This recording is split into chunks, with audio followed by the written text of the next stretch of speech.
आज मीठे बाबा हमें, वैसे तो बाबा सदैव हमारी झोली वरदानों से भरते ही रहते हैं और ख़ास रोज़ वरदान भी देते हैं।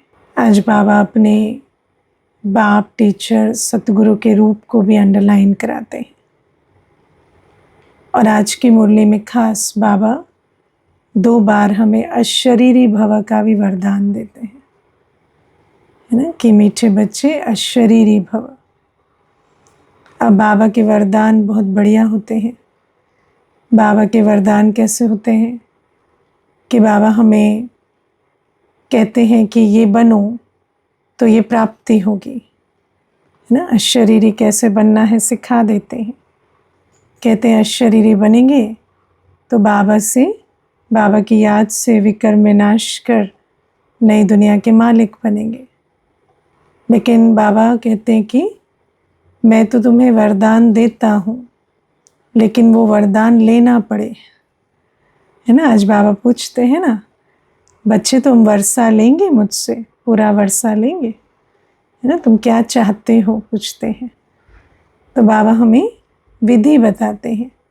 हमारा जो ये मार्ग है ये विधि से सिद्धि का मार्ग है ना। तो जो विधि बाबा बताते हैं उस पर चलने से सिद्धि मिलती है। आज बाबा हमें कहते हैं अशरीरी भव। बाबा कहते हैं अशरीरी बनो, है ना। अशरीरी कैसे बने?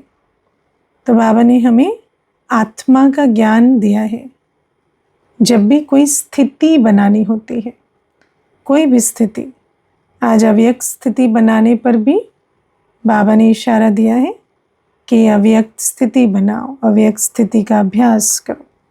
अशरीरी बनने पर भी बाबा ने अंडरलाइन कराया है। तो जब कोई भी स्थिति बनानी होती है तो उसकी विधि होती है। बाबा ने जो स्थिति के लिए हमें ज्ञान दिया है, उस ज्ञान का हम पहले मनन चिंतन करें, है ना। देखो मंथन कहते हैं ना। मंथन कैसे होता है? जैसे आप दही को मथते हैं ना, दूध दही को मथते मक्खन निकालने के लिए, तो कैसे मथते? ऐसे ऐसे ऐसे ऐसे, है ना। एक ही तरफ, है ना, बना एक ही लय में उसका एक सुर होता है ना। अगर उसको 4-5 तरीके से करें तो वो मक्खन नहीं निकलेगा। कई बार तो कहते हैं ना, ऐसे एंटी क्लॉकवाइज करो या क्लॉकवाइज करो, एक ही तरफ उसको मथना होता है। तो ऐसे बाबा हमें कहते हैं विचार सागर मंथन का ऑपोजिट क्या होता है? किचड़ा सागर मंथन। तो कई, है ना, मंथन तो जानते हैं लेकिन किचड़े का, है ना, एक ही आत्मा के विषय में सारे दिन लगे रहेंगे, है ना। कोई भी बात शुरू होगी तो मेरे युगल ऐसे करते हैं, ये प्रॉब्लम क्रिएट करते हैं, ये करते हैं। तो क्या है, वो भी मंथन ही है ना। हम कहें कभी तो कोई बात हो जो युगल के बारे में ना हो, कभी तो कोई बात हो जो सास के बारे में ना हो, कभी तो कोई बात हो जो बच्चे के बारे में ना हो। लेकिन उनकी जो बुद्धि है वो कैसे होगी? उसी देहधारी के मंथन में रहती है ना। किसी को धंधे का मंथन चलता रहता है, तो उसी एक ही लय में सारी बात घूम फिर के, कहते हैं ना, ये सारी बात करेंगे फिर घूम फिर के इसी पे आ जाएंगे, है ना। इनकी यही धुन है। तो बाबा कहते हैं ऐसे जब हम कोई भी धुन पकड़ लेते हैं, बाबा जो हमें ज्ञान की पॉइंट सुनाते हैं, उस एक पॉइंट की टॉपिक पर आप धुन पकड़ लेते हैं, है ना। मानो आज अशरीरी भव की बात है, तो अशरीरी माना मैं आत्मा, है ना, शरीर से न्यारी, तो आत्मा। अब आत्मा के विषय में जो भी कुछ बाबा ने आज तक सुना है, जो भी आपकी स्मृति में है, आप बैठकर उन सारे पॉइंट्स को उगारो, है ना, और फिर उनको उगारते उगारते उगारते उस स्वरूप में स्थित हो जाओ, है ना। एक होता है पॉइंट्स को उगारा, है ना। दूसरा होता है मैं ये हूँ सोचकर उगारा। जैसे एक होता है आत्मा ऐसी होती, कई बार मनुष्य किसी टॉपिक पर मंथन करता है ना। तो आत्मा के विषय में मैं आपको कहूँ 500 पॉइंट्स लिखो, तो लिखा, है ना। अब वो हुआ टॉपिक की प्रिपरेशन। लेकिन वही चीज़ जब आप बैठकर मैं अशरीरी हूँ, मैं शांत स्वरूप हूँ, मैं ज्योति बिंदु, मैं निराकार हूँ, मैं अविनाशी हूँ, मुझ में सारा पाठ नोंधा हुआ है, मैं पवित्रता के सागर की संतान हूँ, मैंने 84 जन्मों का चक्र लगाया, मैं सत्युग की देव आत्मा थी, मैं परमात्म वर्षे के अधिकारी आत्मा हूँ, मैंने संगम युग में हर कल्प पाठ बजाया ब्राह्मण सो देवता बनने का। एक एक पॉइंट को आप लेकर उस पर, है ना, थोड़ा समय रुको, थोड़ा समय उसके जो उसका जो रस है उसको जैसे एक्सट्रैक्ट किया, फिर दूसरा पॉइंट, फिर तीसरा पॉइंट, सब कुछ आत्मा के विषय में। तो ऐसा करते करते करते आपका जो आत्मिक स्वरूप है या जो अशरीरी अवस्था है वो बन जाएगी, है ना। मनन चिंतन मंथन से स्मृति स्वरूप वो स्थिति बन जाएगी। तो ये जो विधि है, इससे बाबा कहते हैं तुम अशरीरी बनो। क्योंकि जब हम अशरीरी होते हैं ना, अशरीरी अवस्था में, अशरीरी अवस्था का बार बार अभ्यास किया तो बाबा की याद में रहना बहुत सहज हो जाता है ना। जैसे बाबा हमें कई बार मुरलियों में कहते हैं कि आत्मा देहधारियों की याद में रहने की या देह अभिमान में रहने की कोई मेहनत थोड़ी करती है। आत्मा तो नेचुरल उसकी याद में रहती। क्यों? क्योंकि बॉडी कॉन्शियस है ना। देह भान जहाँ है, मैं शरीर हूँ, तो शरीर की बीमारी, शरीर का संबंध क्या कहेंगे, याद आ जाता है ना। ऐसे ही जैसे जैसे हम अशरीरी बनने का पुरुषार्थ करेंगे तो बाबा की याद भी सहज हो जाएगी, है ना। बाबा की याद में रहना सहज होगा। और फिर क्या होता, बाबा की याद में रहने से सब कुछ सहज हो जाता। एक तो सहज होता जो पुराने कर्मों के हिसाब किताब है उनको पार करना, है ना। देखो सबसे बड़ी जो प्रश्न आता है हिसाब किताब के विषय में हमेशा, वो होता है कि जो शरीर के पेपर का हिसाब किताब होता है, कोई बीमारी आदि। तो बीमारी आदि में सबसे ज़्यादा क्या हमें मदद करती, कौन सी अवस्था, अशरीरी अवस्था, है ना। जितना अशरीरी अवस्था का अभ्यास करेंगे, दवाई आदि खाओ, है ना, जो भी ऑपरेशन कराना, जो भी कराना है, लेकिन उसमें अशरीरी अवस्था में रहने से जो दर्द है, पर वो जो दुख है ना, वो जो सफरिंग है वो नहीं होती। दर्द आया, आपने दर्द को दवाइयों से मैनेज किया, लेकिन वो जो अंदर देह भान, देह अभिमान के कारण जो दुख की अनुभूति होती है उससे बच जाते हैं, है ना। भय, कितना भय लगता है मनुष्य का, शरीर बीमार हो जाता है। देखो जिसको बीमारी नहीं हुई होती ना, वो तो समझ भी नहीं सकता कि देहभान वाले को जब बीमारी आ जाती है उसको कितना डर लगता है। मुझे याद है एक बार एक माता थी, तो वैसे चलते चलते गिर गई कहीं। तो जब गिर गई तो अस्पताल गई तो डॉक्टर ने कहा आपको वर्टिगो है ना, आप कभी भी गिर सकते हैं है ना। ये जो बैलेंस बिगड़ जाएगा, कभी भी चक्कर आ सकता है, गिर सकते। अब आप सोचो, गिरी नहीं माता अगले 1 साल एक बार भी, है ना, लेकिन मजाल 1 मिनट भी भूली हो कि मैं गिर सकती हूँ, है ना। सारे दिन हर मिनट लगे अभी गिर जाऊंगी, अभी गिर जाऊंगी, अभी गिर जाऊंगी, है ना। क्यों? क्योंकि देहभान ऐसा होता है कि बहुत मुश्किल होता है ना। कोई भी बात शरीर में आ जाती है तो कितना भयवश, अब कहने की बात है देखो कि एंजाइटी है जो भी, लेकिन है तो है ना, अब वो तो देहभान की दुनिया में यही है। तो बाबा हमें कहते हैं कि ये जो सारी जो चिंता, फिक्रात, भय, दुख, इन सब से बचना है तो एक ही विधि है, अशरीरी अवस्था। पुराने विकर्मों का जब सामना होता है तो अशरीरी अवस्था से ही आत्मा को जो है उन विकर्मों के पेपर को पास करने में मदद मिलती है। फिर अशरीरी अवस्था के कारण जो माया जीत बन पाते हैं ना, अशरीरी है, बाबा की याद में है तो माया आएगी, लेकिन माया को परख कर माया में फंसेंगे नहीं ना। आत्मा को कई बार टचिंग मिल जाती, कई बार अंदर से आपको लॉजिक भी नहीं पता, पर लगता है कि थोड़ा सा इस बात से किनारा करना, नहीं जाना है इसमें, है ना, या ऐसे नहीं ऐसे करना है, तो माया से बहुत बचते हैं, है ना। या बाबा जो श्रीमत देते हैं उस पर चलने में मदद मिलती है, बाबा की प्रेरणाएं मिलती हैं, है ना। मुझे कई बार वंडर लगता है, कई ब्राह्मणों को दिल ही नहीं होती है कोई सेवा करने की, है ना। तो हमारी भी दिल नहीं थी क्या जब हम ब्राह्मण बने? कोई हम भक्ति में दान पुण्य करते थोड़ी थे कोई ऐसा थोड़ी, हो सकता है पिछले जन्मों में किया हो, पर ऐसा तो नहीं ना कि कोई सारे दिन बैठकर मंदिर में भजन करते हो या कुछ करते हो, ऐसा कुछ नहीं करते थे। लेकिन जब बाबा के बने तो आत्म अभिमानीपन का अभ्यास किया, बाबा की याद में रहे, तो अपने आप जैसे दिल होने लगी, है ना, कि स्व पुरुषार्थ करें या विश्व कल्याण के लिए थोड़ा स्वाहा जाए। तो बाबा कहते हैं ये सब कैसे होता है? बाबा की लाइट माइट मिलती है। लेकिन उस सब का आधार क्या है? अशरीरी अवस्था का अभ्यास। तो बैठकर कई बार, है ना, समय मिलता है दिन में, कभी 15 मिनट, कभी 20 मिनट, जो भी मिला, है ना। आजकल क्या होता है, समय मिलता है तो मैसेज चेक करते हैं, है ना, क्या मैसेज आए हैं, क्या फ़ोन। तो मानो 5 बार आप मैसेज चेक करते हैं, तो 2 बार करो, 3 बार अशरीरी अवस्था का अभ्यास करो। तो बाबा कहते हैं समय जिनको नहीं मिलता वो भी समय निकाल कर करो, बार बार करो। और जब ऐसा करेंगे तो बाबा की लाइट माइट मिलेगी। तो बाबा आज अशरीरी भव का वरदान देते हैं। फिर बाबा आज अव्यक्त स्थिति बनाने के प्रति भी इशारा देते हैं कि अव्यक्त स्थिति बनाओ।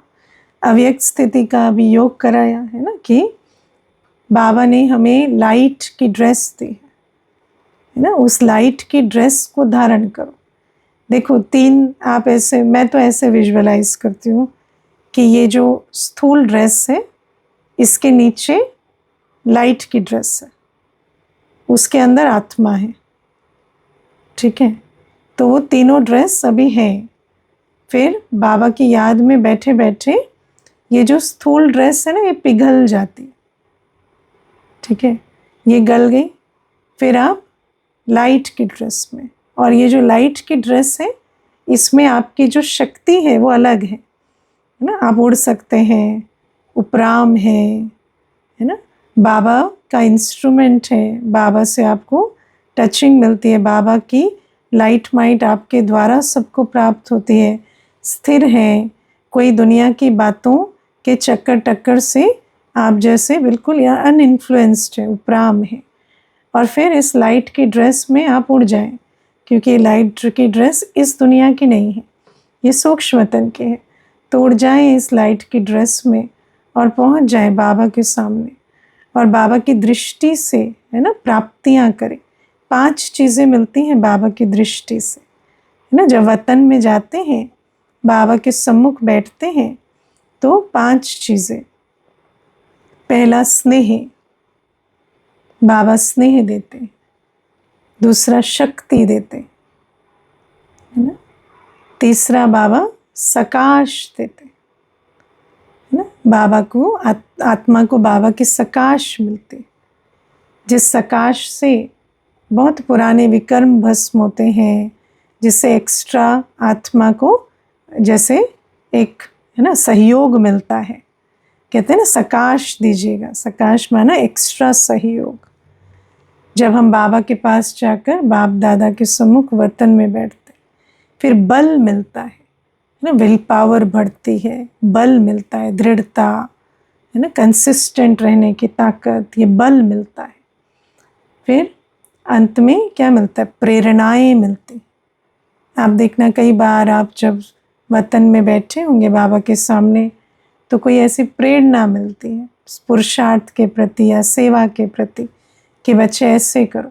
जैसे ये जो मुरली मंथन कराने की प्रेरणा कोविड से पहले इसी प्रकार से मिली, है ना, कि ऐसा करो। क्योंकि बहुत दिनों से ऐसे सोचते थे कि अभी समय तो बदल गया, क्या करें, कैसे रोज़ की क्लास कराएं, है ना। क्योंकि मुरली तो सभी सुन लेते हैं, लेकिन फिर रोज़ क्या करें, जो बच्चे मिलें, आपस में बैठें, क्योंकि हमारा मिलना जुलना भी तो ज्ञानयुक्त होना चाहिए। अब रोज़ ऐसे क्या बात सुनाएं, अपने दिल से क्या ऐसा सुना दें, है ना। तो फिर ऐसे आता था कि रोज़ तो नहीं कर सकते ना कोई भी चीज़, मानो एक टॉपिक लेकर सुना भी दिया तो रोज़ क्या सुना देंगे, रोज़ कहाँ से टॉपिक लाएंगे। तो मुझे बहुत ऐसे आता था अंदर से कि क्या करें। तो जब बाबा की याद में ऐसे वतन में बैठे, तो बाबा ने जैसे मुरली का मनन चिंतन कर कर सुनाया कि ये करो, है ना, ऐसे एक एक पॉइंट लेकर और करो। तो ये वहाँ से शुरू हुआ। तो प्रेरणाएं भी, सेवा के लिए भी आपको कई ऐसी विधियाँ सूझेंगी, कई ऐसे आपको प्रेरणाएं मिलेंगी या पुरुषार्थ के प्रति भी कि कैसे करें, है ना। बहुत छोटी छोटी बातें भी, मानो ब्राह्मण जीवन में हमारा सब कुछ बाबा का है, तन भी, मन भी, धन भी। तो बाबा कई बार आपको तन के स्वास्थ्य के लिए भी कोई प्रेरणा दे देंगे, है ना, कि इस प्रकार से, जैसे कई सोचते हैं कि हमें समय नहीं मिलता, है ना, शरीर के स्वास्थ्य के लिए क्या करें, वो प्रेरणा भी आपको वतन में मिल जाएगी क्योंकि बाबा अपने बच्चों के लिए हर कल्याण के लिए प्रेरणा देते। तो बाबा कहते हैं वतन में जाकर मेरे सामने बैठो और बाबा की दृष्टि से निहाल हो जाओ। बाबा दृष्टि से सब कुछ देते हैं आत्मा को, आत्मा अपनी झोली भरे। और जब झोली भर कर वापस आते हैं तो यहाँ भी क्या करें, चक्कर टक्कर से मुक्त होकर ईश्वरीय सेवार्थ जैसे दाता बनकर न्यारी प्यारी अवस्था में हम फरिश्ता स्वरूप सेवा करते। दुनिया में किसी को जैसे फरिश्ते का जो वर्णन होता है वो क्या होता है, फरिश्ता रहता कहीं और है और जहाँ भी ज़रूरत होती है उसकी सेवा की तो उतर आता है, वो करता है और फिर उड़ जाता है ना। तो बाबा कहते हैं इस प्रकार से जब हम फरिश्ता स्थिति का अभ्यास करेंगे तो यहाँ आया, अपना कार्य किया और फिर उड़ गया। तो ये जो अभ्यास है ये ऐसे जो बच्चे करते रहते हैं, है ना, वतन में रहते हैं, यहाँ आया और निमित्त मात्र कार्य किया और उड़ गए। तो बाबा कहते हैं ऐसे बच्चे अदालत से बच जाएंगे, है ना। अंत में ऐसे बच्चों के हिसाब किताब जो होंगे वो चुप्त हो गए, है ना। इसी प्रकार से न्यारे प्यारे रहते, कर्मयोगी बनते, सारे हिसाब किताब चुप्त हो गए। लेकिन बाबा आज एक बात सुनाते हैं कि बार बार फरिश्ता स्थिति में स्थित कौन हो सकेंगे, जो पुराने संस्कारों से, पुरानी दुनिया से, है ना, क्या आदतों से, बातों से और संस्कारों से वैरागी होंगे। पुरानी आदतों से वैरागी होंगे, है ना, पुराने संस्कारों से वैरागी होंगे और पुरानी बातों से जिनका बेहद का वैराग्य है। क्योंकि मैं आपको एक अनुभव सुनाती हूँ। एक माता बहुत अच्छी बात सुनाती थी, कहती थी कि मेरा छोटा बच्चा है दीदी, है ना, तो मैं वतन में एक दिन बहुत अच्छा बाबा मुझे अनुभव करा रहे थे। मैं योग में बैठी थी और बाबा मुझे सैर करा रहे थे वतन में और बहुत अच्छा बाबा से मिलन का अनुभव हो रहा था। और एकदम से मुझे बुद्धि में आया, अरे मेरा बच्चा कहीं बेड से गिर ना गया, सोया था। तो कहती मैं एकदम से नीचे आ गई और फिर दोबारा वो अनुभव जो है वो नहीं हुआ, है ना। तो आप सोचो कि जो पुरानी आदतें होती हैं, है ना, ये जो बार बार किसी बात के बारे में सोचना, है ना, जैसे बैठे हैं, कई होते हैं ना, कोई देहधारी की याद बार बार आती, ये भी सोच की आदत है ना, कि आपकी बुद्धि बार बार जाती है। जैसे माताएं होती है ना, कई माताओं का क्या होता है, अरे गैस बंद है, दिन में 3 बार 4 बार बुद्धि जाएगी, अरे गैस बंद है। ये भी क्या एक आदत है ना, संकल्प की आदत, है ना। तो मेरी जो संकल्पों की, ये सब क्या होता है, देह की दुनिया से जितना अटैचमेंट होता है उतनी आदतें होती हैं, है ना। बीच बीच में कुछ सोच खिंच जाएगी, फीलिंग खिंच जाएगी। तो ये आदत है। जो आदत हम बनाते हैं वो हमारे संकल्प का, भावनाओं का, वृत्ति का, कर्मों का आधार बन जाते, है ना। या जैसे कई होते हैं ना, कहेंगे कि सुबह से जैसे योग किया, ज्ञान सुना, सब कुछ अच्छा लगा, लेकिन फिर कहेंगे आज कुछ मिसिंग लग रहा है। क्या मिसिंग लग रहा है, तो 5 मिनट रील नहीं देखी तो मिसिंग लग रहा है, आदत बनाई है ना। तो आदत, मैं ऐसे लोगों को जानती हूँ दुनिया में जो सारे दिन बिजी रहते हैं ना, डॉक्टर्स हैं या कोई ऐसा काम है, सारे दिन बिजी, माना इतने बिजी हैं कि सुबह से अपना क्लिनिक जाते हैं, फिर अपनी प्राइवेट प्रैक्टिस भी करते हैं, फिर हॉस्पिटल का भी काम करते हैं, सब कुछ करते हैं। लेकिन शाम को आने के बाद अगर थोड़ा सा टीवी या कुछ ना देखें तो सोते नहीं, चाहे कितना भी लेट हो जाए, है ना। तो आदत खींचती है, देखने की आदत, सुनने की आदत, उससे क्या होता है, खालीपन महसूस होता है ना। तो बाबा कहते हैं जो पुरानी आदतों के वश होते हैं, जिनको पुरानी आदतें खींचती हैं, वो आत्माएं अव्यक्त वतन में जाने का अभ्यास नहीं कर सकते। इसीलिए बाबा हमें कहते हैं एक तो विकारों से मुक्त होना है, फिर आदतों से भी मुक्त होना है ना। दुनिया में भी आप देखो, दुनिया में भी कंपल्सिवनेस की बात करते हैं। कंपल्सिवनेस क्या होती है? आदत, है ना। आप शुद्ध भोजन खा रहे हैं, लेकिन मुझे, है ना, हर 5 दिन में भिंडी चाहिए, हर 5 दिन में ये चाहिए, है ना। ये नहीं होना चाहिए। कोई आदत नहीं, कोई ऐसी चीज़ नहीं जो खींचे, है ना। नींद की, मुझे दिन में 2 बजे होते ही नींद आ जाएगी, है ना। आदत नहीं होनी चाहिए। अगर समय है तो सोया, नहीं है तो नहीं सोया, कोई बात नहीं।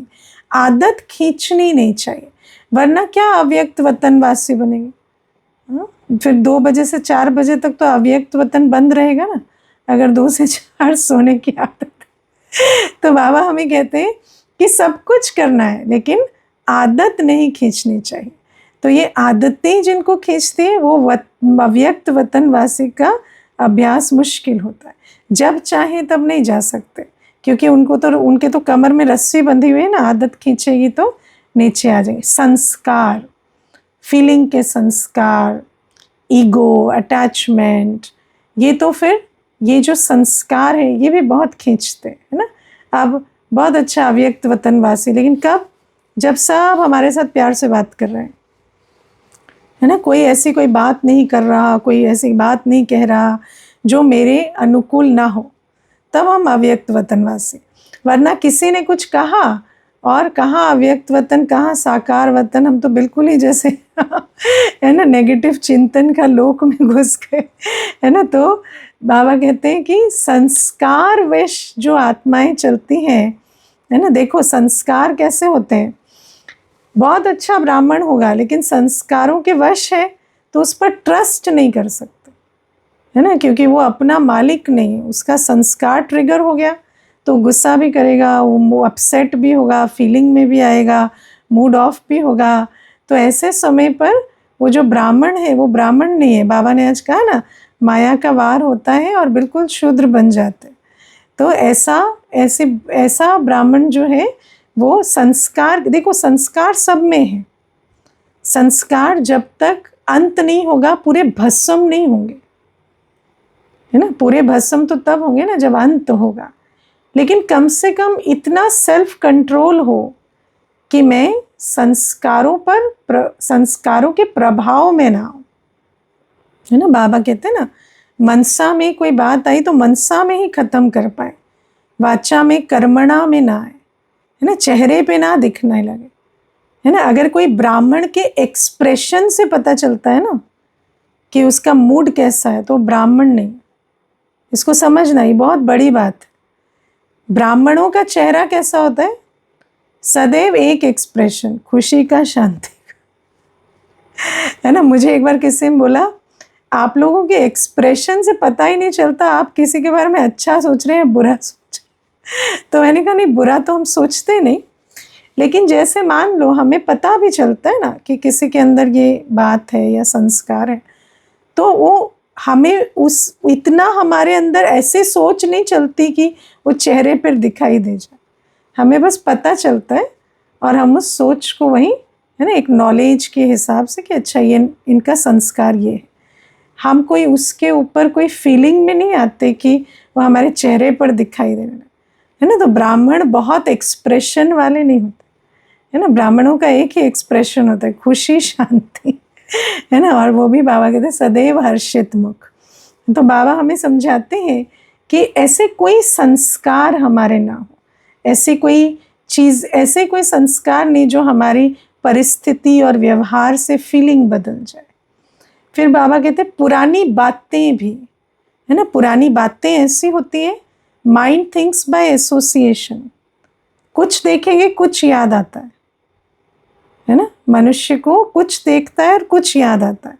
आज कोई परिस्थिति है, आज कोई व्यक्ति है, उसको याद कुछ और आता है, क्योंकि अंदर पुरानी बातें जो हैं उसका बहुत 63 जन्मों का पूरा रिकॉर्ड है ना। तो कोई भी चीज़ पुरानी बात को ट्रिगर कर देती है, और जो कॉन्शियस मेमोरी में, है ना, बचपन से लेकर अभी तक वो कई बातें ऐसे ट्रिगर हो जाती, कहते हैं ट्रॉमा, है ना। आप देखना कई बार किसी को कोई शब्द कह देंगे, जैसे आप मान लो किसी को बेचारा कह दिया, है ना, तो एकदम से ट्रिगर हो जाते हैं, है ना। बेचारा क्या हो गया, बेचारा कह दिया तो कोई बुरी बात, क्या हो गया, बेचारा तो अच्छा शब्द है ना, क्या प्रॉब्लम है, स्वमान का शब्द नहीं है, लेकिन ऐसे कोई गाली भी नहीं है, लेकिन क्या है उसको बचपन में वो ट्रॉमा बेचारे का, है ना, तो बेचारा सुनते ही उसको कुछ हो जाता है।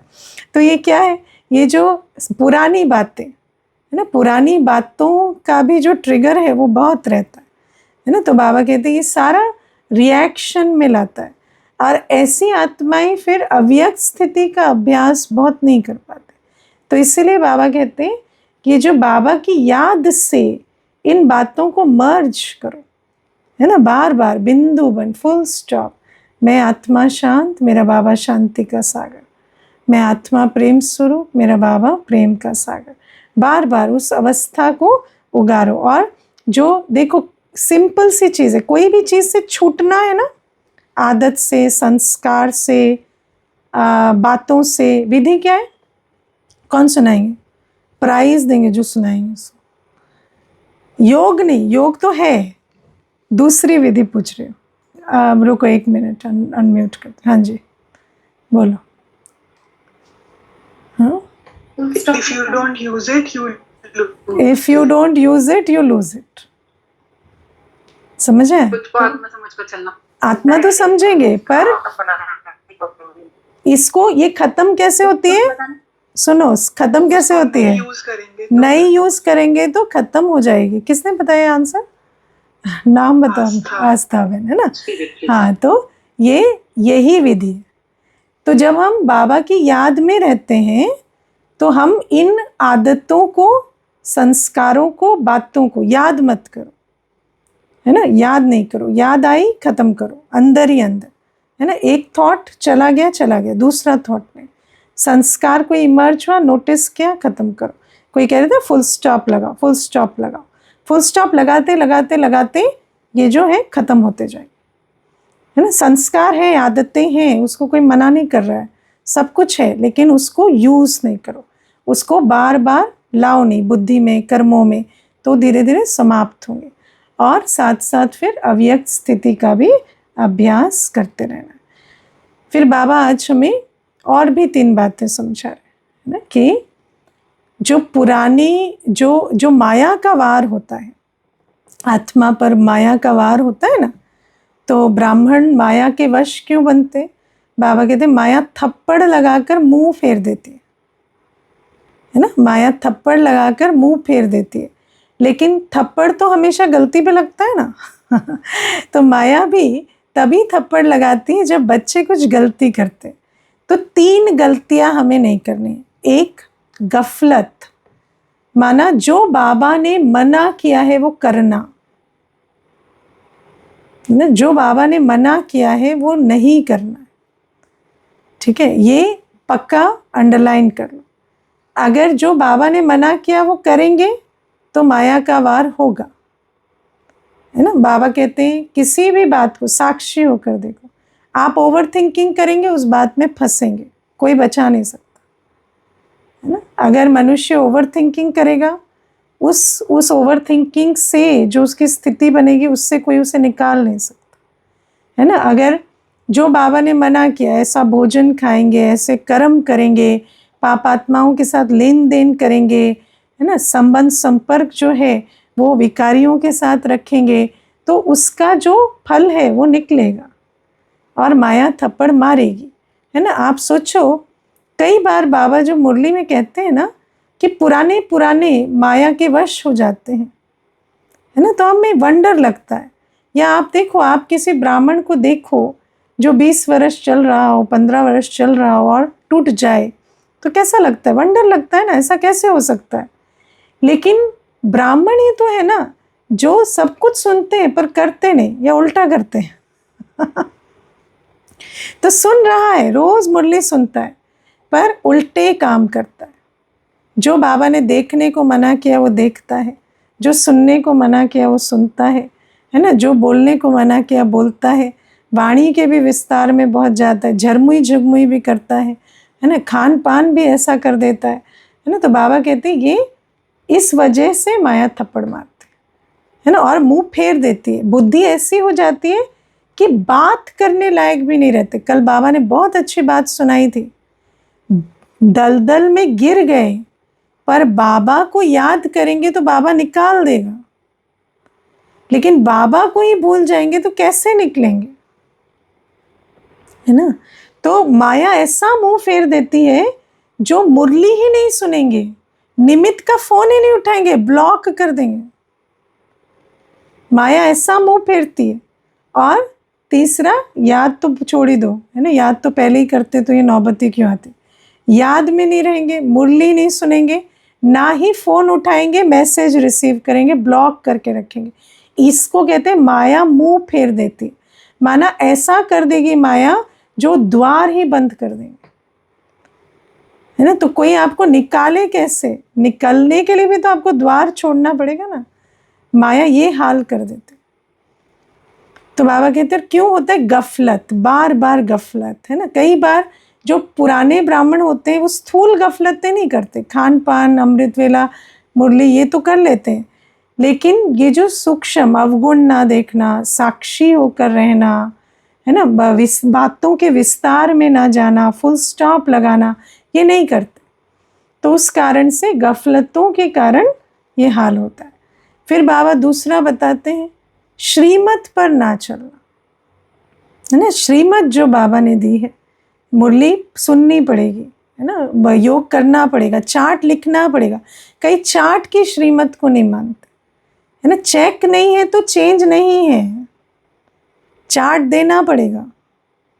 वरना क्या है, जो चार्ट नहीं देते ना उनका क्या हाल होता है, अपने मुंह मियाँ मिट्ठू, हम अच्छे ब्राह्मण है, अच्छे ब्राह्मण। किसने सर्टिफिकेट दिया, अपने आप, मन मन। अपना चार्ट भी चेक नहीं कर रहे कि आज कितने समय याद में रहे, या क्या किया क्या नहीं किया, कुछ अब खुद भी चेक नहीं कर रहे, लेकिन अंदर अंदर, है ना, मुझे तो आज इतने विघ्न है, फिर भी मैंने मुरली सुन ली, बहुत बड़ा एहसान किया बाबा पे आपने। अरे फिर भी मुरली क्या सुन ली, फिर भी तो 3 टाइम खाना खा लिया आपने, वो तो नहीं देख रहे हो, तो सब कुछ तो कर रहे हो। तो चार्ट जो है उसमें मिसिंग कुछ नहीं होना चाहिए। मेरा रोज का चार्ट ठीक रहे, चार्ट में मोटी मोटी बातें तो ठीक रहे ना। तो बाबा कहते हैं ये जो चार्ट ना लिखना भी श्रीमत का उल्लंघन है। हर चीज पर श्रीमत पर चलना पड़े, नहीं तो माया धीरे धीरे फटका देती है। और समझो जैसे जैसे बड़े हो गए ना, माया बहुत आएगी, है ना। देह अभिमान की माया भी बहुत आती है। अभी तो कोई बात होती है तो सोचते हो ना, मैं तो छोटा हूँ, नया हूँ, फिर सोचोगे अबे 20 साल हो गए मुझे, तो मैं कोई कम थोड़ी हूँ, दीदी और भाई ही हूँ मैं भी, कोई कम छोटा दीदी थोड़ी हूँ, बहुत बड़ी दीदी हूँ मैं भी, है ना। आपको पता है ना लौकिक परिवारों में क्या होता है ना, 5-6 भाई बहने होंगे ना, तो जो छोटा है हमेशा उसको बोले तुम छोटे हो, तुम चुप रहो, तुम छोटे हो, चुप रहो। जैसे ही वो 40-50 का हो जाएगा, बोले मैं भी अब कोई छोटा नहीं हूँ, मैं भी बड़ा ही हूँ, है ना, मेरी भी सुननी ही पड़ेगी। तो अभी क्या है, ये माया भी आएगी। तो बाबा कहते हैं इसीलिए क्या करना है, बहुत गफलत और श्रीमत पर ना चलना। ये जो छोटी छोटी बातें अभी विघ्न नहीं बन रही है ना, बाद में जितनी शक्ति चाहिएगी उस हिसाब से उतनी शक्ति नहीं होगी अगर इन बातों पर अटेंशन नहीं दिया, है ना। लंबी चढ़ाई पर जब ऊंचा जाते हैं ना तो रास्ता नैरो होता जाता है और मुश्किल होता जाता है। ज्ञान मार्ग भी ऐसा है, इसीलिए इतना बल चाहिए।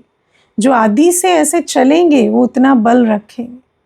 फिर तीसरी बात बाबा कहते बुद्धि जो है उसको बुद्धि उल्टी नहीं होनी चाहिए, बुद्धि नहीं फिरनी चाहिए। बुद्धि का भोजन क्या है, इंफॉर्मेशन,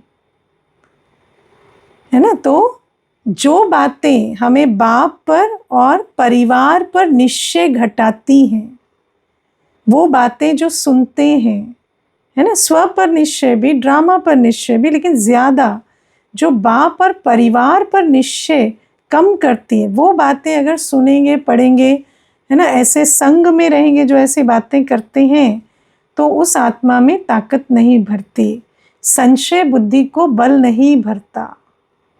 फिर वो धीरे धीरे माया चपमाट लगा देती है। तो जो भी ऐसी बातें करते हैं उनसे किनारा करो। वो बातें हमें नहीं सुननी, वो बातें हमें, है ना, नहीं पढ़नी। मुझे एक अभी कोई आए थे तो मुझे कहते हैं आश्रम में तो आजकल, है ना, ये हो जाता है वो हो जाता है, इतनी खबरें सुनते हैं हम, है ना, कुछ ब्रह्मा कुमारी इसके बारे में भी सुन लेते हैं। तो मैंने कहा अच्छा, शादी में देखो लोग जला के मार देते हैं, स्कूल भेजो बच्चों को तो बच्चों के साथ क्या क्या हो जाता है, दुनिया में रहते कितनी बातें हो जाती हैं।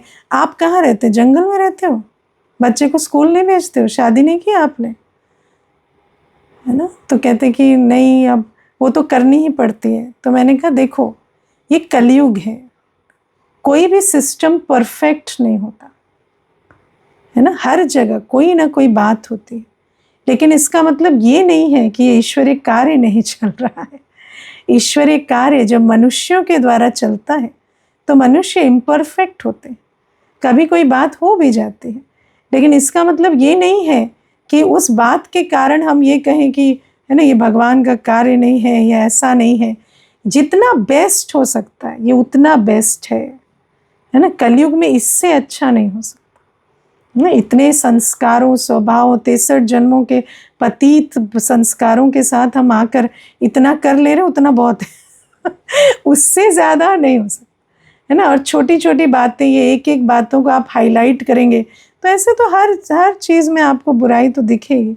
और बुराई है भी, ऐसा नहीं है कि बिल्कुल सब कुछ साफ है, नहीं, होती है, कोई ना कोई प्रॉब्लम तो आएगी, हर जगह आएगी, है ना। तो बाबा हमें ये बात समझाते हैं कि हमें वो बातें सुननी जो बाबा में और परिवार में हमारा निश्चय बढ़ाएं, वो नहीं सुनना। क्योंकि मुझे निश्चय बुद्धि बन वर्षा लेना है ना। मुझे देखो इतनी अकल तो हमें है ना कि कैसे माया से अपनी संभाल करनी है। और अगर नहीं है तो फिर क्या होता है ना, छोटी छोटी बातों में जाते हैं, फिर उससे अपनी बुद्धि खराब करते हैं और फिर माया का द्वार बनती हो बात है ना। तो आपको क्या लगता है जो ब्राह्मण बैठे हैं उन्होंने कभी कुछ नहीं सुना सब सुनते, लेकिन सुनते हुए आपको समझना होता है कि कलयुग में इतना ही परफेक्ट हो सकता है, इससे बेटर नहीं हो सकता। थोड़ा बहुत तो गड़बड़ होगी ही होगी, क्योंकि कलयुग अंत है। इतना अच्छा सिस्टम भी चल रहा है, कोई मासी का घर नहीं है। ईश्वरीय जो नियमों के आधार से या बाबा की जो सकाश से ऐसा सिस्टम चल रहा है, उससे अच्छा नहीं हो सकता। ठीक है, ओम शांति। मीठे बाबा को धन्यवाद करते हैं। क्वेश्चन है, इंटरेस्टिंग क्वेश्चन है। ऑफिस में या व्यवहार में आते कब कब थैंक यू या सॉरी बोलना है है ना, थैंक यू और सॉरी कब बोलना है। तो जब आपको लगे कि आपसे आप संस्कारों वश कुछ बोल गए, कर गए जो आपको नहीं करना था, तो आप सॉरी बोल दो। या आपको लगा कि आपने तो ठीक किया पर सामने वाले की भावना को ठेस पहुंची, तो भी सॉरी बोलने में कोई बुराई नहीं है ना, क्योंकि उसको दुख पहुंचा तो आपने सॉरी बोल दिया, उसको अच्छा लगा। लेकिन सबसे बड़ी बात है कि सॉरी माना बाबा को बोला कि मैं ये रिपीट नहीं करूं, बाबा से प्रतिज्ञा की कि मैं रिपीट नहीं करूं। दूसरा, थैंक यू कहाँ बोलना है, तो पहले थैंक गॉड, है ना। और फिर जो भी निमित्त बनता है, अगर आप ऐसी जगह पर रहते हैं जितना थैंक यू बोलने का कल्चर है, जैसे देखो विदेश में ना हर बात में थैंक यू बोलते हैं, है ना। भारत वाला जाए तो इरिटेट हो जाता है, इतना क्या थैंक यू, हर जगह थैंक यू नहीं बोल सकते। तो जहाँ जितना कल्चर है थैंक यू बोलने का उतना थैंक यू बोल दो। जो निमित्त बनते हैं उनको थैंक यू बोलने में कोई बुराई नहीं है ना। लेकिन सबसे पहले आप समझो ये निमित्त है, थैंक यू बाबा का है, ये निमित्त है, तो आप कल्चर के हिसाब से आपने बोलते हैं। ठीक है, ओम शांति। मीठे, अच्छा कोई प्रश्न है? As a school student how can we do Amrit vela? हाँ, आप अपना परिचय दो, जो बैठे हो भाई अनम्यूट करो, परिचय दो। ये बीके कमलेश के आईडी से। हाँ जी, ओम शांति। ओम शांति। दीदी मैं कमलेश हूँ जालना से। हाँ जी, एक्चुअली मैं स्कूल स्टूडेंट हूँ। मैं ज्ञान में 2 वर्षों से। अच्छा, कौन से क्लास में आप? 9th standard. बहुत अच्छा, बहुत अच्छा। माता पिता चलते हैं ज्ञान में? एक्चुअली माता जी ने ही मुझे ज्ञान में लाया और पिताजी मानते नहीं थे। अच्छा, ठीक है, बहुत अच्छा, बहुत अच्छा लगा। परिवार को सबको मिलकर आपसे अच्छा लगा है ना। ओम शांति। तो ये जो अमृत वेला का प्रश्न है, तो अगर आपको लगता है कि आप अमृत वेला उठकर और सुबह पढ़ाई कर सकते हैं अमृत वेले के बाद, और रात को जल्दी सो सकते हैं, तो वो सिस्टम बहुत अच्छा है ना। और अगर आपको नहीं लगता तो आप पहले नुमा शाम शुरू करो, ठीक है। नुमा शाम से शुरू करो और फिर ये पैटर्न बनाना, क्योंकि बल भरेगा तो ये कर सकेंगे। लेकिन अमृत वेला करना चाहिए, आपकी जो स्टेज है आपको करना चाहिए, रिकमेंडेड है। तो आप अमृत वेला करके फिर 5 बजे से, मानो आपका 7 बजे स्कूल है, तो 5 से आपने 6 सवा 6 तक अपनी पढ़ाई कर ली, रिवीजन कर लिया, फिर अपना तैयार होकर स्कूल चले गए। और जल्दी सो जाए रात को, है ना, 8 बजे तक सो जाओ, सो सकते हैं आप तो, है ना। ठीक है। ओम शांति।